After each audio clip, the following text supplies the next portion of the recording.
Hey YouTube, I'm far from here.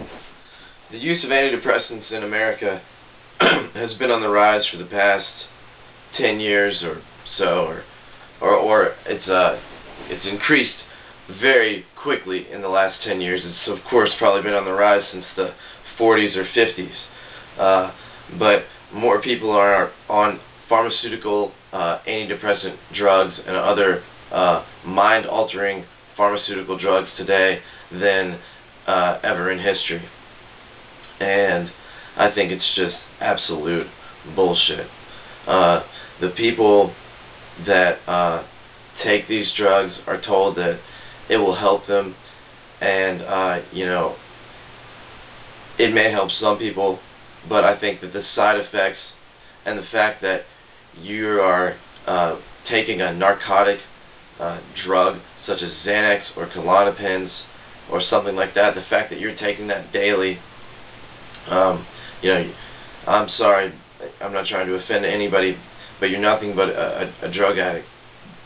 If someone took heroin every day, you know, they would be called a drug addict. And it's the same kind of thing. Those drugs are very powerful, mind-altering, mood-altering drugs that are completely, absolutely unnatural. They do not belong in your brain or body in any way, shape, or form. And no one should take them. They absolutely just alter your mind in a negative way, and the only thing they do is just get you high. They get you high in a way. And sometimes you take, you know, doctors try to give you small, and they just want to get you a little bit high just to make you happy, but that's all it is. You're just getting high. That's all it is. And you know, most of the SSRIs, I think they pretty much just increase serotonin in your brain, and it's supposed to just make you feel happy. But one thing this does is you basically become addicted to it, and that if you stop taking it, then your brain can't produce enough serotonin on its own. So then the person who's taking it, when they stop taking it, they freak out. They become depressed because their brain can't make enough serotonin on its own, and then they take their pills again and say, "Oh my gosh, it works." You know, "Oh, this helps me." That's the same as a heroin addict. You know, taking heroin and then running out and then getting more and saying, "Oh my gosh, this is what I need. This healed me." You know, I just can never run out. That's, you know, that's my option. I just never run out. And that's what the pharmaceutical companies want. They want you to never want to run out. They want you hooked on this shit. And it's addictive, and it's a narcotic, and it's a drug. And the only well, one of the other things, negative things it does, is it's been proven, let me say this first, that it's been proven that you can actually alter your own brain chemistry. So if you believe that you truly have a chemical imbalance in your brain, a chemical imbalance, which I believe is bullshit 99.9% out of the time with most people, or it may just be outright bullshit completely, that no one has a fucking chemical imbalance, unless you're schizophrenic or something. But that's a whole other thing. You know, this is the depression thing and stuff is so overdiagnosed, and it's nothing like schizophrenia or serious mental illnesses like that. It's just people who don't want to deal with their own problems, or even they just don't want to deal with their own perspective on life, and they don't want to take the time to learn to be happy, because happiness is a choice. Because what I was saying about the brain chemistry was that it's been proven that it's called brain plasticity, that it was once thought that children had a very high brain plasticity, and as you got older it would decrease. But it's been seen that through willpower you can keep your brain plasticity at a very high rate. And people who are very good learners have a high brain plasticity. When you learn, you're mapping new neural nets in your brain, and that's what allows you to learn. And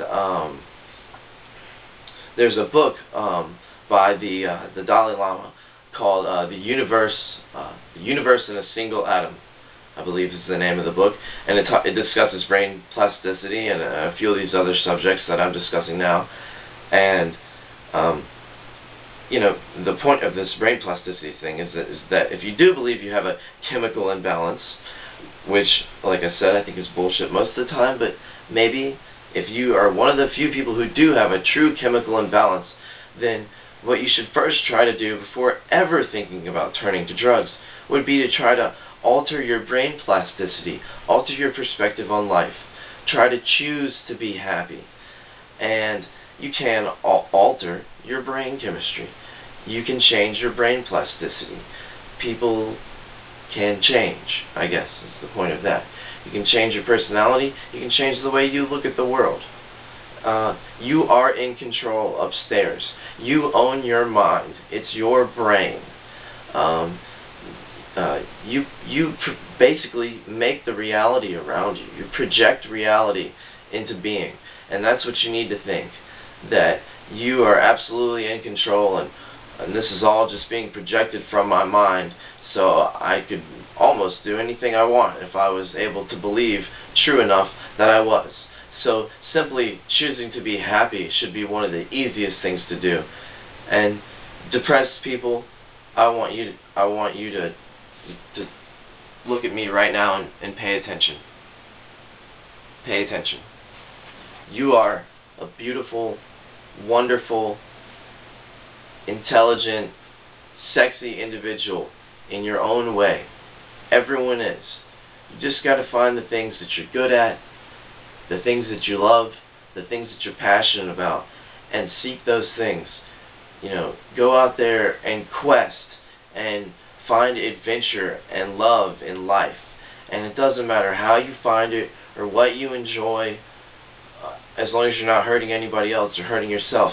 But go out there and do what you love, and don't be depressed, because you're awesome if you choose to be, and you'll be happy if you choose to be. Happiness is a choice. There are lots of things that may happen to you in life, lots of bad things that may happen to you. You know, there's a lot of things in life that you just can't choose. You can't choose your circumstances. But you can choose the way you perceive the world. And you can choose to be happy. And that's what everyone should try to do. Do your best. And if you feel you can't, do some reading. I suggest some Buddhist or Taoist stuff. Maybe Andrew Weil. He's a very good author. But there's plenty of authors out there. Find one that speaks to you. But make the choice and choose to be happy.